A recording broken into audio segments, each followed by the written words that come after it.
Oh, Is my mic on? Yes.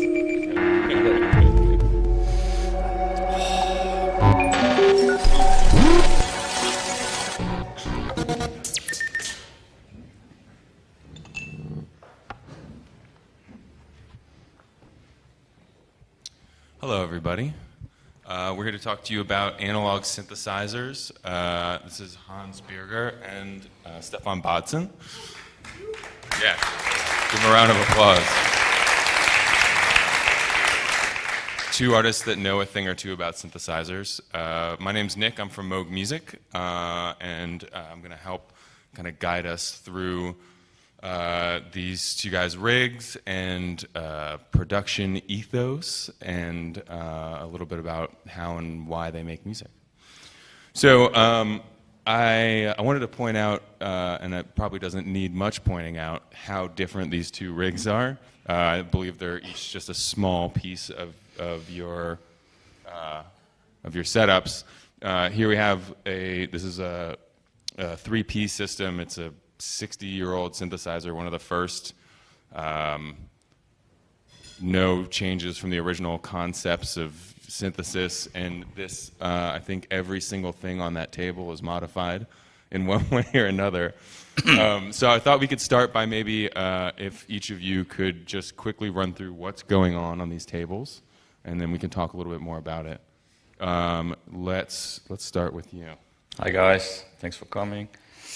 Yeah, this is kind of a hybrid system. This is obviously a Moog Sub 37, my favorite instrument ever, maybe, even for me better than the Model D.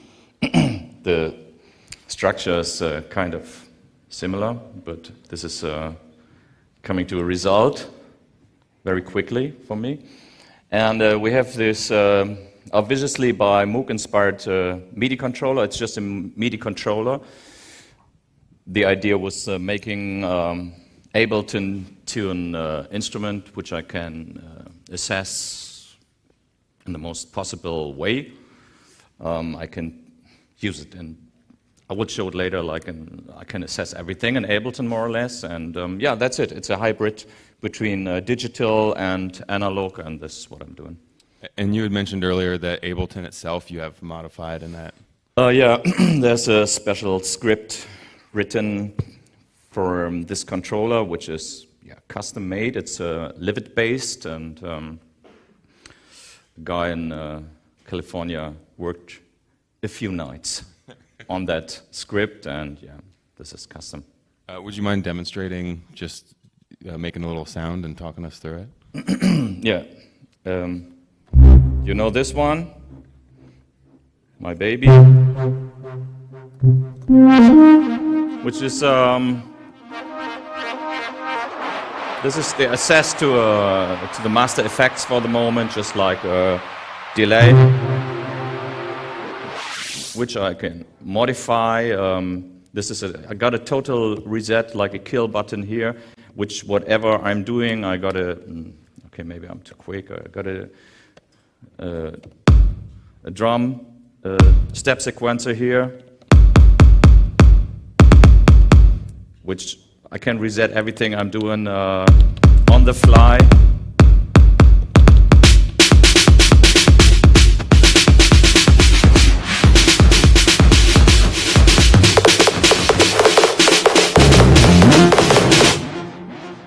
This is actually made for the impacts, for the live show. Whatever I'm doing, I'm coming back to 0 whenever I want to, which is good for a drop, obviously. And yeah, I'm assessing also VSTs through this, like sorry,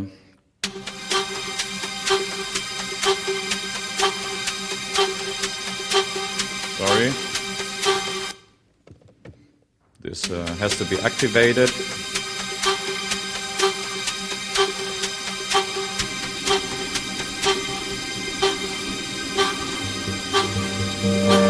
I try to show it here. I'm controlling Axiom synthesizer, digital, who's playing the chords, and I'm controlling frequency here, like have oscillator assess.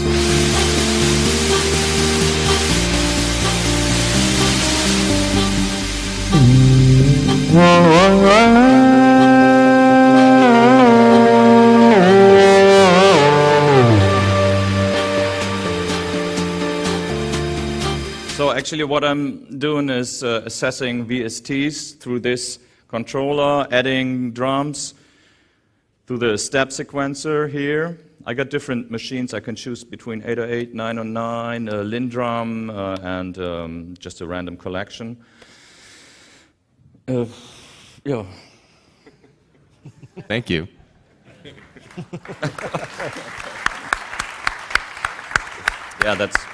Yeah, I want to have maximum assess, and I had the dream of showing a bit that I'm doing something live while I'm doing that, why it's visible, just to have to let the people like participate in the process, and yeah, get a bit more feeling that I'm not just playing a record or something. Yeah, that's great. So I'm going to switch over to Hans for a second. Anybody who has seen your Instagram would know that you are a fan of hardware. And this is maybe a very small setup compared to your normal rig, but you've patched up a patch here. I was wondering if you could walk through kind of what's happening. I know we were talking earlier about, often when somebody walks up to a system like this, they think it's the most scary, complicated thing ever, but it's just the most basic synthesizer you can think of. We haven't begun to dream up some of the ideas that have now come in Eurorack and stuff. So if you could maybe just walk through how you put that together, that'd be great. Well, I have to say I'm scared now too, because this is not my system. It's a Moog system that was brought here, and it's a little different from the one that I'm using, and so I am a bit in a situation like probably anyone getting close to a machine like that, because you need to figure out what's what and what you're doing. And other than Stefan, I didn't bring my own setup that I'm super familiar with, and that means that this is kind of wild style in a way, but this is of course also what makes modular synthesis so interesting and so funny and so rewarding musically, because sometimes you never know what's going to happen. And in general, I have to say that the sense of feeling intimidated by this machine isn't really justified by what it's doing, because if you get closer to it and if you have a look at what it's actually doing, I always say it's a synthesizer grammar school, because we're looking at almost 60-year-old technology, which means by the time this instrument has been conceived, the whole field of electronic music was in a very, very basic state compared to what we have now, and many developments that have been made in the past decades were not even on the horizon yet. And if you have a look at what this machine is doing, it's basically the building blocks that any synthesizer is having still, or any analog synthesizer is having still. So we have a bunch of oscillators, we have filters, we have VCAs, we have envelopes, we have sequencers, and then a few auxiliary modules for mixing signals, attenuating control voltages, and this is pretty much it already. So there's no wave shapers, there's no, anybody interested in Eurorack modulars, having a closer look at this is probably going to laugh after a while, because yeah, it's really basic, but of course it has one thing that for me is always the most important thing, and that's the sound. There's really something about it that, like any Moog, pierces through whatever your arrangement you're having, but there's a certain raw quality to this instrument that's unparalleled, I would say. And Can we hear it? Yes, I think the machine should do the talking now.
Perfection. Yeah, just a very quick, simple thing. You will never get this raw dirt out of this one. Yeah, it's raw power to the maximum, actually. So I think what you said actually brings up an interesting point, which is I think you each use analog synthesizers and other digital tools because it's 2019, and that's how you record things. We've kind of seen the role of the digital world in your setup. When you're at home recording a record, what role does a computer play? What role does digital play for you? Well, I think in 2019 we're past the point where we have to argue about analog versus digital in certain aspects, and I think there has never been a time in the history of electronic music making where we've had so many choices and so many different flavors to choose from, and I think one would be a fool to exclude parts of the spectrum because of dogmatic thoughts. So, of course, I love analog, but I embrace digital as well. Also, I'm working with plugins all the time, and I think a hybrid setup is the way to go these days. But that said, I mean, both we come from a time where there wasn't really a choice in terms of analog or digital, because when I started to get interested in synthesizers, which wasn't even the first thing I did in my musical life, because I started out as a guitarist in the first place, but when I started to focus on synthesizers, software synthesizers didn't even exist. It was not an option, and so... which was in 10 years after me. But still. Yeah. Still. And yeah, I think when we look at the what does analog bring to the table question, you always have to keep in mind that I'm a guitarist, which means I need a solid piece of wood and metal and no displays and a couple knobs, and that's it. It's very pedestrian in a way, not very elaborate as an instrument. And to this day, I can't really deal with synthesizers with little displays. It's not my thing. I'm losing patience, and my brain isn't wired like that. I have all these people coming to my studio, looking at the modular, and feeling intimidated by the spaghetti of cables. And for me, this is actually easy because everything's in plain sight. Like, there's no hidden submenu where you have to look up what kind of connection you made. It's all there. So this hands-on aspect is important for me. And then, of course, the physicality of the process, that you're actually standing in front of a big machine. I still have to pinch myself sometimes, because it's just the feeling of working with an instrument of this size. It's just something that's beautiful in a way. And there's a famous quote, I think, by Robert Moog, which I read at some point, that I never could Google it again, but he said something, I don't know the exact words anymore for that reason, but he basically said something that the ideal state of creating music, or electronic music for that matter, would be that you enter some kind of feedback loop with the instrument, where it's not only you putting something into the instrument and getting sounds out of it, but it's not only yourself playing the instrument, it's also the instrument playing you. And this kind of getting into some sort of feedback loop that then starts to spark some creative ideas. And this is something that I feel a lot with the hands-on approach of modulars, where you have so many choices and you can use both hands at a time. You can do this also with a controller like this, but there's only one person in the world who has it. Sorry. And yeah, this I think is a big difference between creating sounds or melodies or musical output with analog machines versus with plugins. That the response is more tactile, more direct, and also, I must say, much faster, because an instrument like this is a very, very good teacher in the sense of how you approach making music and how you deal with certain situations, because it's all momentary. There's not a possibility to save a patch or to somehow. I mean, you can memorize certain concepts, but there's no use taking pictures of the knobs or anything like that. So whatever you do, you have to do it now and then move on. Which, when you approach working on a track, means you have a bass line with a modular, and you know that at some point you want to open up the filter or the envelope or do something to change the sound, but you're in the early stages of working on a track. So if you have a short initial loop that you're working with, you can stack 30, 40 different versions of it, and then you get stuck and you don't see through anymore. You can also just record one thing, move on, and then realize something's missing, which you should have done. And what this has taught me is to start working with a full arrangement from the very beginning and always record stuff from the beginning to the end of a track. Which means even if you start working on something, you develop an idea of the structure that you want to do, and you record the things in the very places where you need them in the end, which means you don't have to do 30, 40 versions, because you have a sense of what you need to do anyway. And this is, a very, very fast and very intuitive way of working, and a very organic way of working that I'm sure wouldn't work for anyone, so I'm not saying that this is the way how everybody should do it.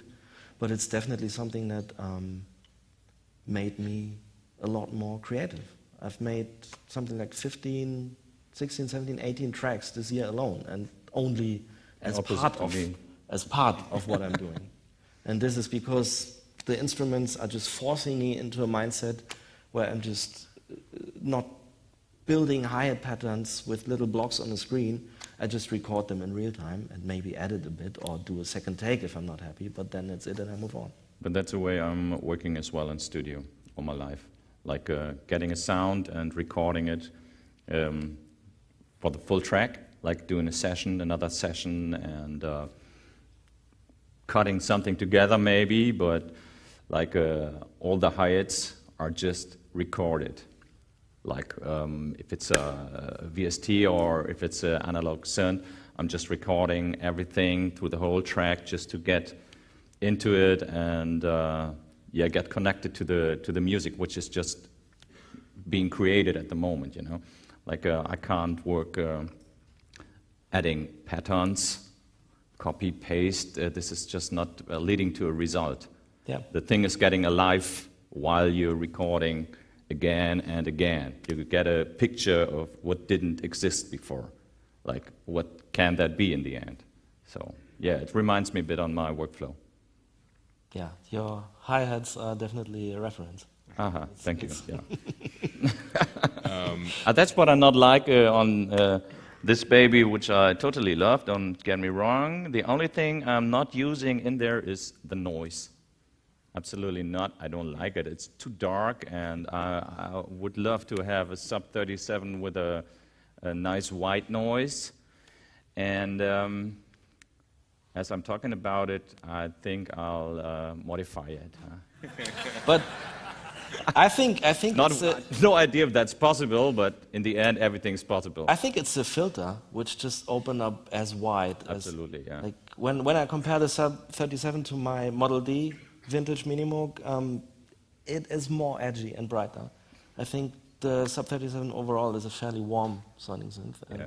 sometimes you wish the cutoff would open a little wider.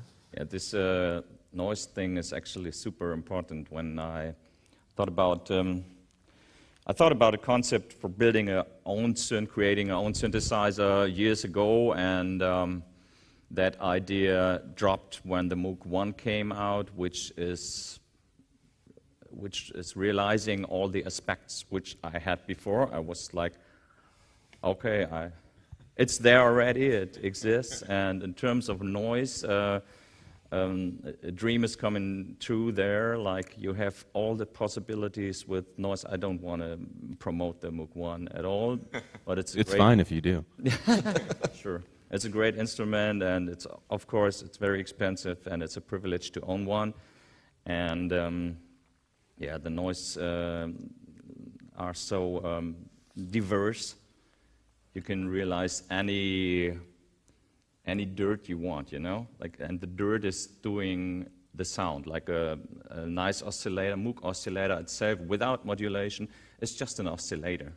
You need to modulate it. It has to come to life, and noise is a very important part of it. Like, not disturbing noise, like not too much. It's like a fine thing. If I remove the noise from most of the sounds, it's like getting cold immediately, more or less. Should we do a little hide with it? Yeah, let's do it. You guys want to hear that? Yeah.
I prefer that.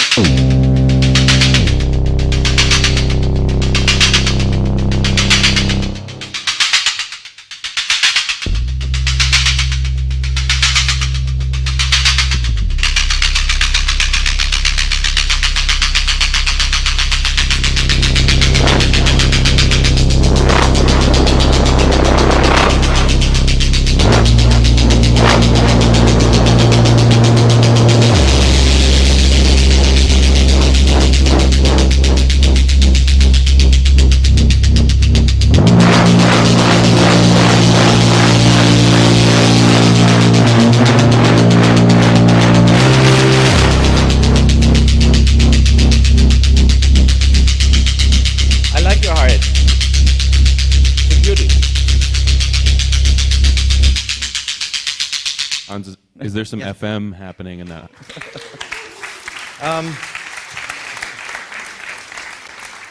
It's a question of the filter. Yeah, I was just doing the high-pass filter, the bandpass bit. Like, yeah, you can do a hi-hat out of it, of course. Yeah, just because of your question, there was no FM but some AM. What I like to do a lot is modulating the VCA with something, and what I think is very rewarding, and something that you can't easily get out of a portable monophonic synth, is that you would split the output from the filter into a pair of VCAs, where you would have one for the left channel and the other one for the right channel. And when you then use an LFO with a positive and negative output, at slow speeds you would get some panning in between the channels, which alone is something that can make a sound quite alive. But when you then put the LFO on audio speed, it really creates special sounds, because the VCAs are kind of breaking up in a certain way, and that gives this raw, gnarly character to it that you were just hearing. You know, I think you've both spoken about kind of pushing instruments past what they're maybe intended to do, or finding that breaking point, getting the grit out of the top of the noise. What is it that makes you want to keep pushing the envelope with these instruments rather than just go find another instrument that was meant for whatever it is that you're doing? I mean, you spoke about feedback. Is there something particular that you look for in an instrument that says, this might be meant to do this one thing, but I see it as this other thing to me, or I want to do this other thing with it? Yeah, I was always looking for a bass instrument, as I'm a bass guitar player. I did that for 10 years when I was very young, and I was always looking for something like the Sub 37. When this one came out, I was immediately in love, and until now, for me, it's the most useful and the most complex bass line instrument you can find. The most incredible thing here, in opposite to, in my opinion, the Model D, for example, is the multi-drive filter. I call it a gluer. If you overdo it, it's just not nice, but if you treat it softly, it does that special thing which only this synthesizer does, like gluing oscillators together. This one, I'm missing this one in the Moog 1 actually. So I have like different oscillators not leading to results. That happens. Maybe I'm not good enough in programming it, yeah, of course. And this one is just has for me a super quick access. I'm not that guy like working on a sound forever. I want to bring that thing to life, and yes, I'm working forever on a melody, on the right notes. This is more my thing, as you might know, and finding the right sound quickly, the right powerful or beautiful or whatever sound. This is the main goal for me when I look for a new synthesizer. And I try to find something better, of course. You always look for something new. Music is defined through technology. It has always been like that, from the electric guitar through this baby, and now the digital stuff, which I totally appreciate. I'm working a lot in the box, like 80–90%, and I try to make this stuff as well as warm as I can. It's inspired by analog. And it seems like you've gone to great lengths to create that physical feedback from your work in the box. I mean, that controller is a great example of trying to have an out-of-the-box experience with some of the capabilities of in the box. I mean, obviously, there's no way to do something like Ableton Live and analog hardware. Yeah. But it looks like that feedback, that need for feedback, isn't lost. Yes, this is super important for me. I grew up with that, and my daddy had all that walls, and the kids were playing football outside. I was turning knobs on and resonance when I was like 6–7 years, so this is kind of in my blood. It's part of me, and the controller always had to be like, has to have a physical response and look like analog. I'm not that, I always hated that Ableton sets with just like having a controller, yeah. Has to have something special and analog. It gives me the feeling I'm doing something analog while I'm in a digital world as well, yeah. Yeah, so you obviously have a special connection with the Sub 37. Hans, is there any instrument that you feel a particularly strong connection with, and why? What makes that connection for you to an instrument? Well, it might sound obvious being here with you in this room, but there always has to be something Moog in my life, because my first synth ever was a Moog, and my dream synth for a very, very long time was the Model D, which I eventually got some, I don't know, 15, 16 years ago, and this, I would say, still is my desert island dream synth in a way, which I know inside out, and which to me has just the right amount of features so that you don't get stuck or don't get lost in options, but at the same time it has a very, very beautiful sounding filter FM and all these kinds of things, and it's probably the synth I know the best in the world. And, even though I have a big Moog modular at my studio and other instruments, the Model D always has a special place in my heart, I would think. Yeah. Yes. Great. The Model D is the one.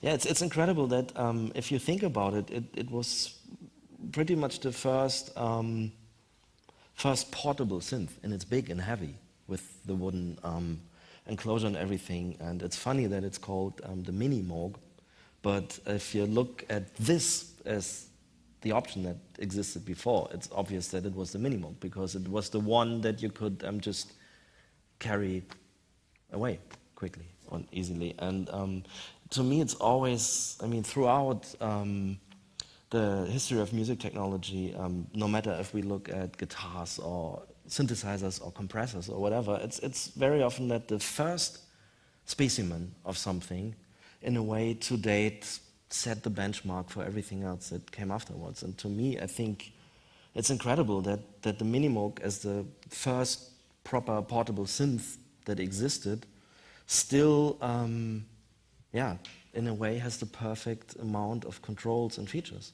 Absolutely. Yeah.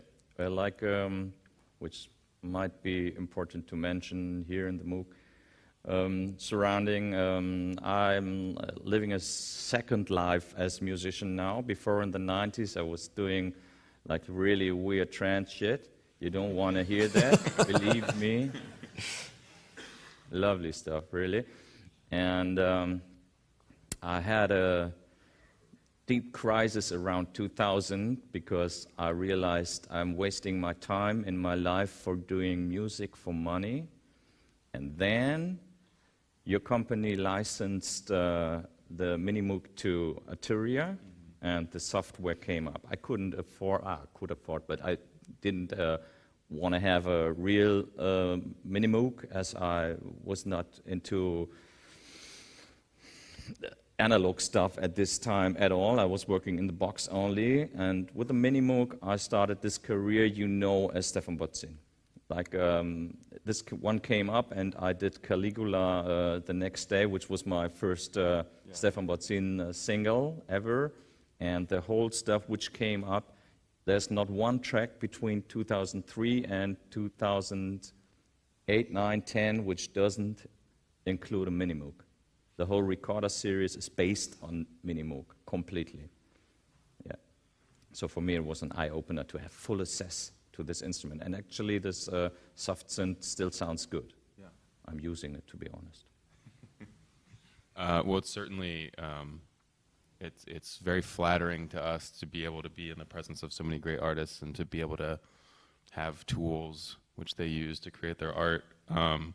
And in many ways, I can tell a story that don't fact check it because I have no idea if it's true, but it's a great story that I heard about how the signal path in the Model D came about, which was that a Model 15, which is a very simple single cabinet synthesizer, was out, or maybe it was Model 10, and they kept coming back for repair. And Bob noticed that every time they came back, they kind of had basically the same patch set up. And he thought, well, if this is the way everybody's using this synth, why bother with all these cables? I could probably just put it into a box. And that was the layout of the Model D. So it's almost like a crowdsourced idea before crowdsourced ideas. Yeah. Nice. It's proven useful. So I'll ask one more question, just briefly, and then maybe we can open it up to some questions from the audience. Sure, of course. You mentioned that you were a guitar player, are a guitar player. That was your first instrument. You mentioned being a bass player. Why synthesizers? What does a synthesizer give you that you don't get with those other things? Well, it's a slippery slope, of course, because no music is better than other types of music. But in a way, I've been exposed to a certain kind of music, which I would still consider electronic music very early in my life, because luckily my father let me have his vinyl records when I was a kid, and they didn't really survive the time well, because I was 4, 5, 6 years old and flipping over Sgt. Pepper all the time, was listening to very early experimental Pink Floyd stuff and all this kind of music which introduced samples and tape loops and also synthesizers. And so that even though I then chose the guitar as my first instrument, parts of these concepts of studio production and electronic sound creation and with whatever means have been with me at a very, very early stage in my life. So maybe at that age where you were already tuning the resonance, I just flipped over records on a record player on the headphones the whole afternoon while the other kids were playing outside in the street. But yeah, still got exposed to this kind of world of sounds very, very early on also, and yeah, it just kind of grew on me. I don't have an explanation for that other than this fascination kind of expanded and expanded, and if anything, there was like one turning point, and that was when I heard the first Portishead album in 1993, I think, shortly after it came out, and it struck me like a lightning, and in that very moment, which I can recall, I know where it was and who else was in the room and how I felt, and I knew that the times of fast guitar solos were over for me immediately. And yeah. I'm a big Iron Maiden fan. Yeah, I grew actually up with, let's say, raw Kraftwerk, Miles Davis, Motorhead, Metallica, stuff like that. My dad hated everything beside Kraftwerk and Miles Davis, so I chose the Motorhead way just to revolt and to start a rebellion, and that's why I choose to play bass guitar as dirty as I could, just to kick my father's ass. But in the end, I found my way back to that Kraftwerk attitude. It's like I like the warm sounds you can create with an analog synthesizer. Like a warm pad is touching me definitely more than any guitar can do. I like a good guitar player, don't get me wrong, and I like a good electric bass guitar still, but a warm bass line from a good, that's you, not me, yeah, is unbeatable. Nice move. I turned it off. I had some all right, yeah. No, so, yeah, I felt back, I lost all that jazz and heavy metal stuff in the end, and found myself in the analog world, and that's where I am, and that's where I'll stay, definitely. That's great. Well, perhaps we have 5 minutes or so. Perhaps we can open up some questions. If you have questions for either of these gentlemen, just raise your hand. Yeah. We have a microphone coming for you. Hi, I'm Jay. I have a question for Mr. Steven. What's the typical track count in one of your songs? Like, I don't know, Strand. What? The track count. Number of tracks in a project. Number of tracks. Yeah, that's actually not so much. I try to do as less as possible, and in general, it's the main question. You can add an art as much as you want. You can add on, if you paint a picture, you can like add on colors, and you never find the end. The question is, in art is obviously Money when is that thing created? Where's the end? And so, yeah, it's not about adding hi-hats until you got fat hi-hats. It's about choosing the right hi-hat. And yeah, if I have like 3 or 4 hi-hat tracks in a project, this song will never come to a record. Never. This will never be released. It's definitely shit. Because same with the sound. So in general, it's like a band. Yeah, you have drummer, keyboarder, bass player, guitar, and you have a singer. Focus on the vocals, of course. So you need a lead sound or a lead melody, and the rest you have to push it back. And if you have too much stuff there, which is like leading your focus away from the singer, from the voice, it's not good. It's like diffusing. Okay, it depends on the kind of music. There's experimental music and whatever, everything exists and everything has a right to exist just in terms of what I'm doing. I try to reduce myself to Tron, let's say 7, 8 tracks. In general, 7, 8, 9 tracks max. I did releases with less. And with a bit more, yeah, but not much more. Thank you. Welcome. Anybody else raise their hand? Questions for either one of these gentlemen? Yes, sir. We have a microphone coming to you. I really like the way you approach analog and digital. Do you have any recommendations for somebody who doesn't have the money to afford big stuff but wants to make that combination? Well, there's a short answer and a long answer, of course. But the short answer is, whatever you do, don't let technology get into your way. There's always a way how you can do it with whatever you have. And I think it's really, really important to do exactly that, because no synth is ever going to do the work for you. What Stefan just described, this process of reducing the musical idea to the maximum, doesn't require much technology or much instruments at all. It requires a musical idea.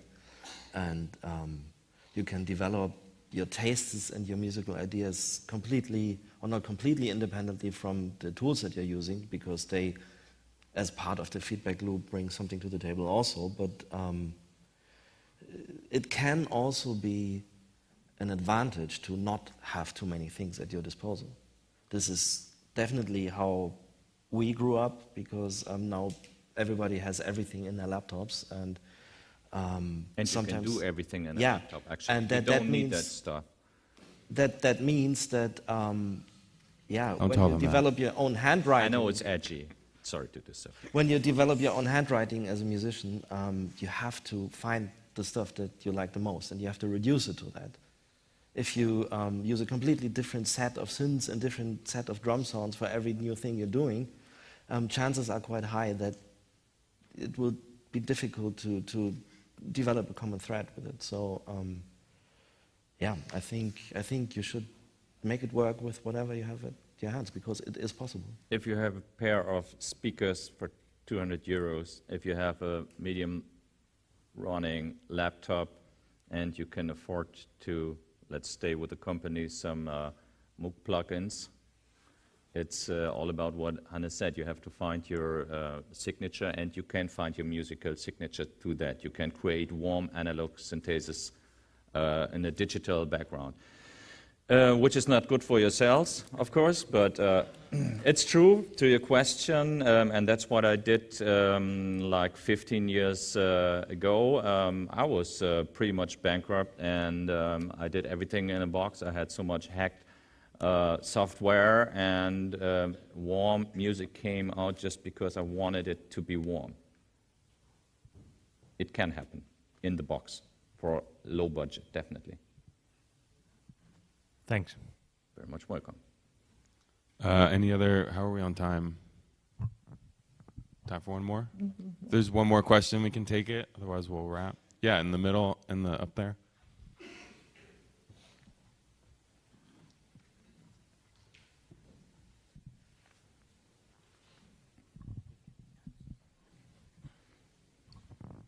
That was an effort, sorry. Thank you. I actually come from a pop world. I don't do much techno, but I thought this was an interesting topic for me to come in on, and I learned quite a bit. But one thing that sticks out for me is when you finish a track, are you mixing it down to send off to master, or do you send to an external mix engineer? And if you do, how much of your analog preciousness do you lose in the mix process, or how much is it amplified with a good mix engineer or masterer? That depends on the mixing engineer. Yes, so...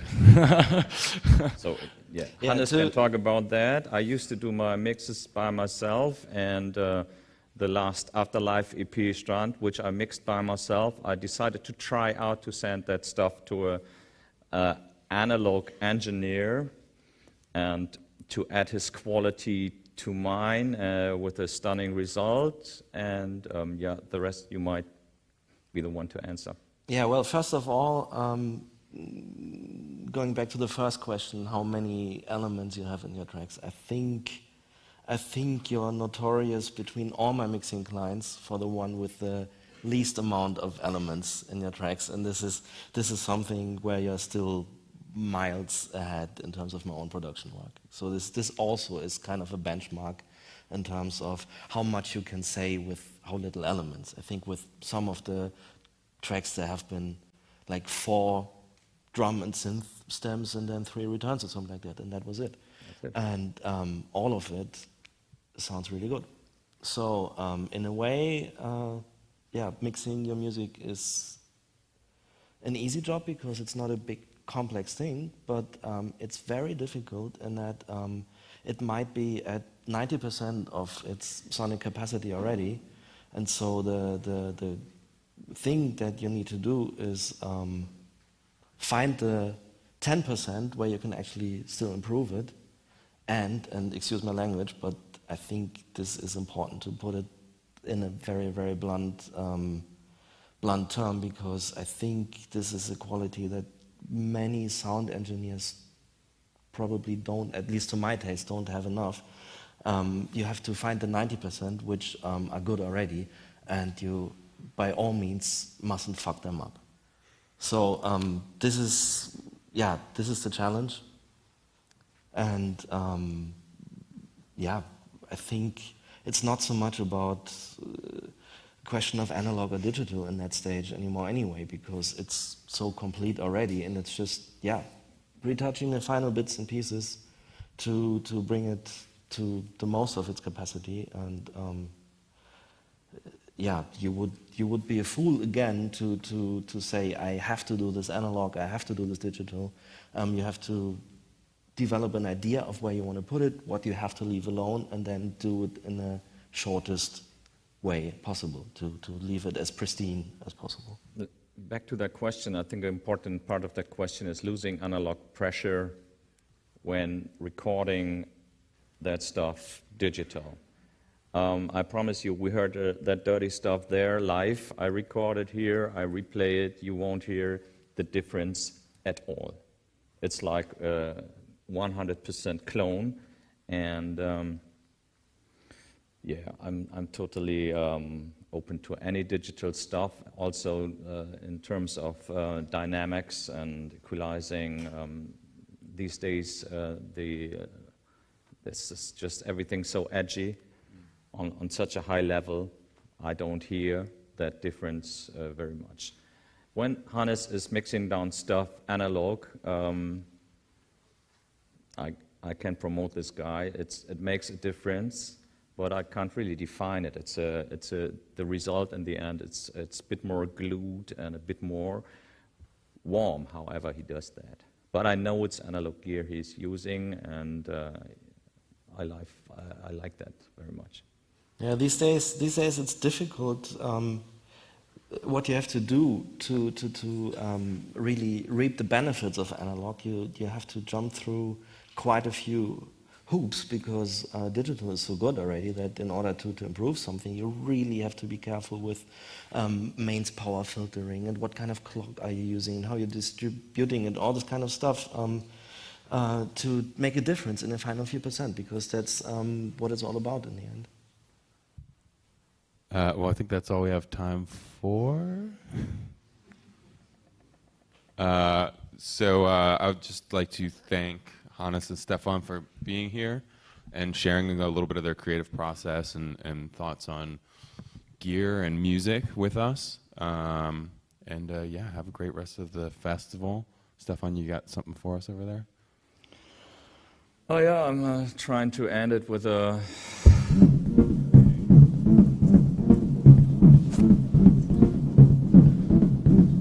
I don't even know what's happening here. That's nice.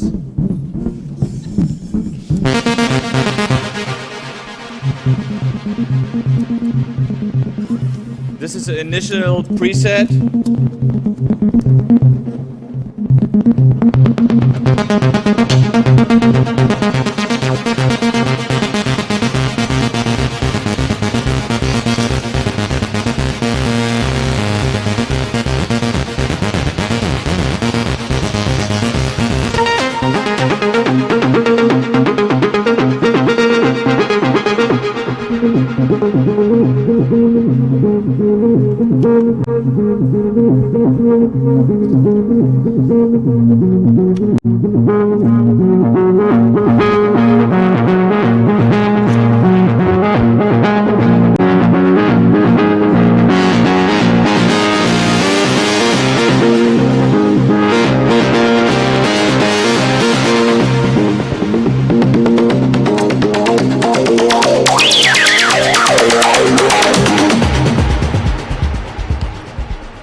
Thanks again, you guys, and thank all of you for being here. Thank you very much for coming.